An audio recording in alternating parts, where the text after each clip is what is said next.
Having the ability to compute loops makes many programs that we write a lot easier.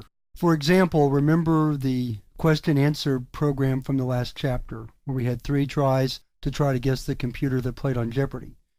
There we had to have a fairly long string of if, else ifs, and even nested ifs to try to cover all the different possibilities. With looping, it's quite a bit easier, and for this first exercise, we're going to rewrite that question and answer program with the while loop.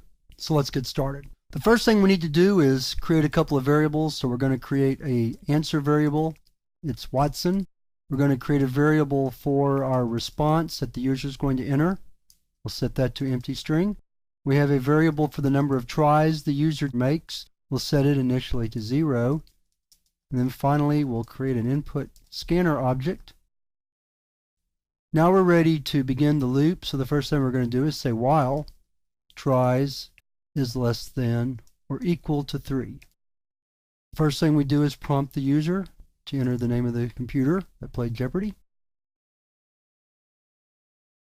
Then we get their response. We'll use next line in case they enter a 2-word answer. And then the very first thing we do before any checking is to increment tries by 1. Now there's several different ways we can go with our if statement. Let's go assuming that the user gets it right on the first try. So we'll say if response equals Watson. Then we want to tell them that they're right. So we're going to system out println that's right. And because we don't need to do anything else and we're ready to just completely stop the program, we're going to use break right here. Now we're going to say if tries is equal to 3. That will be their last try. And we'll say system out println sorry, the answer is Watson. And then a break. And I see I forgot to do one thing right here. Forgot to close off this if, so let's add that in real quick. And then we'll say else. This else is for when they didn't get the answer right, but they still have some tries left to make. So we'll say sorry, try again. And that's all we have to do. So we'll close that, close the while loop, and then close the program. So let's compile and save and see if it works correctly. JavaC chap 9 part 8 is the name of our program, .java.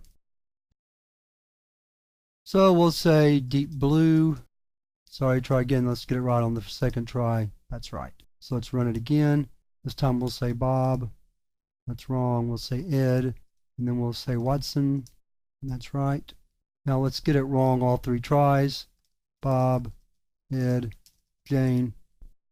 The only one we didn't try was getting it right on the 3rd try, so we'll give that a shot real quick. Deep blue, Bob, Watson. So those are all the possibilities. So see how structured and clean the program looks by being able to use loops instead of just if statements. It's clearly a more efficient way to program, and that's why looping is so important to your programming skills, is that just about every program you write will include a loop of some type. And you need to understand the different strategies used, when to create them and how to create them.